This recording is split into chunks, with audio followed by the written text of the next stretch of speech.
नमस्कार दोस्तों, आपका हमारे चैनल अद्भुत ज्ञान सागर पर स्वागत है।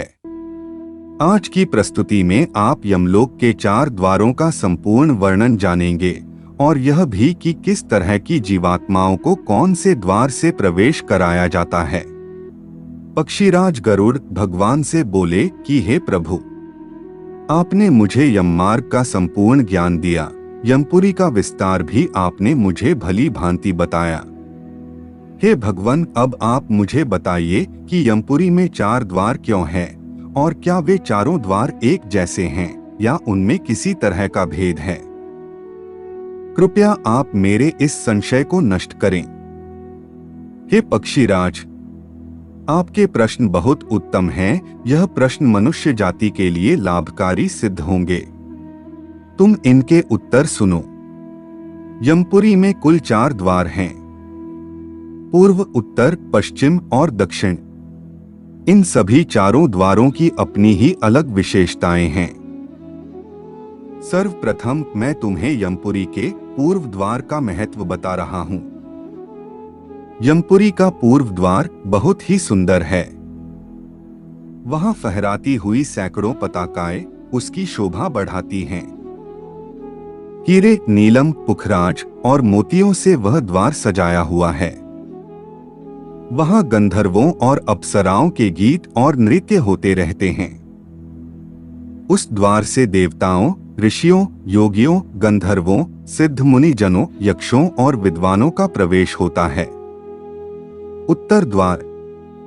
इस नगर का उत्तर द्वार घंटा, छत्र तथा नाना प्रकार के रत्नों से अलंकृत है। वहां वीणा और वेणु की मनोहर ध्वनि गूंजती रहती है। गीत, मंगलगान तथा ऋग्वेद आदि के उच्चारण वहां होते रहते हैं। वहां महर्षियों का समुदाय विराजमान रहता है। उस द्वार से उन्हीं पुण्यात्माओं का प्रवेश होता है जो धर्मज्ञ और सत्यवादी हैं, जिन्होंने गर्मी में दूसरों को जल पिलाया और सर्दी में अग्नि का सेवन कराया है, जो थके वहारे हुए मनुष्यों की सेवा करते और सदा प्रिय वचन बोलते हैं, जो दाता यानी दान देने वाले गुरु और माता पिता के भक्त हैं तथा जिन्होंने ब्राह्मणों की सेवा और अतिथियों का पूजन किया है, वे उत्तर द्वार से ही पुरी में प्रवेश करते हैं। पश्चिम द्वार। यमपुरी का पश्चिम महाद्वार भांति भांति के रत्नों से विभूषित है। विचित्र विचित्र मणियों की वहां सीढ़ियां बनी हैं। देवता उस द्वार की शोभा बढ़ाते रहते हैं। वहां ढोल, मृदंग और शंख आदि यंत्रों की ध्वनि हुआ करती है।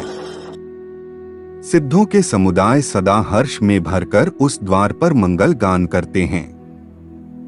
जो मनुष्य भगवान शिव की भक्ति में संलग्न रहते हैं, जो सब तीर्थों में गोते लगा चुके हैं, जिन्होंने पंचाग्नि का सेवन किया है, जो किसी उत्तम तीर्थ स्थान में अथवा कालिंजर पर्वत पर प्राण त्याग करते हैं और जो स्वामी, मित्र अथवा जगत का कल्याण करने के लिए एवं गौ की रक्षा के लिए मारे गए हैं, वे शूरवीर और तपस्वी पुरुष पश्चिम द्वार से यमपुरी में प्रवेश करते हैं। हे गरुड़, अब मैं तुम्हारे समक्ष यमपुरी के सबसे पीड़ाजनक व विकराल द्वार का वर्णन कर रहा हूँ। तुम इसे ध्यान से सुनो। उस पुरी का दक्षिण द्वार अत्यंत भयानक है। वह संपूर्ण जीवों के मन में भय उत्पन्न करने वाला है। वहां निरंतर हाहाकार मचा रहता है और सदा अंधेरा छाया रहता है। उस द्वार पर तीखे सींग, कांटे, बिच्छू, सांप, वज्रमुख कीट, भेड़िए, व्याघ्र, रीछ, सिंह, गीदड़, कुत्ते, बिलाव और गीध उपस्थित रहते हैं। उनके मुखों से आग की लपटें निकला करती हैं। जो सदा सबका अनहित करने वाले पापी आत्मा हैं, उन्हीं का उस मार्ग से पुरी में प्रवेश होता है। जो ब्राह्मण, गौ, बालक, वृद्ध, रोगी, शरणागत, विश्वासी, स्त्री, मित्र और निहत्थे मनुष्य की हत्या कराते या करते हैं, पराई स्त्री के साथ संभोग करते हैं, दूसरों के धन का अपहरण करते हैं, संपत्ति हड़प लेते हैं, दूसरों को जहर देते और उनके घरों में आग लगाते हैं, किसी के वस्त्र, वस्तु और आभूषण की चोरी करते हैं, दूसरों की विवशता देखकर उनके प्रति क्रूरता का बर्ताव करते हैं, सदा झूठ बोलते हैं, नगर, राज्य तथा राष्ट्र को महान दुख देते हैं, झूठी गवाही देते, कन्या बेचते, अभक्ष्य भक्षण करते, माता पिता को कटुवचन सुनाते तथा और भी अन्य प्रकार के महापापों में संलग्न रहते हैं, वे सब दक्षिण द्वार से यमपुरी में प्रवेश करते हैं। हे खगेश, आशा है कि मेरे द्वारा बताए गए वचनों से तुम्हारे यह संशय नष्ट हो गए होंगे। वर्तमान में मनुष्य अपनी मानसिकता और विचारों के कारण ही अपने जीवन को स्वर्ग व नरक में परिवर्तित करता है। वह मनुष्य यह नहीं सोचता कि जीवन केवल मृत्यु तक ही नहीं, अपितु मृत्यु के पश्चात भी है और बुरे कर्मों का वास्तविक फल तो मृत्यु के बाद ही मिलता है। दोस्तों, आपको हमारी वीडियो कैसी लगी कमेंट करके बताएं।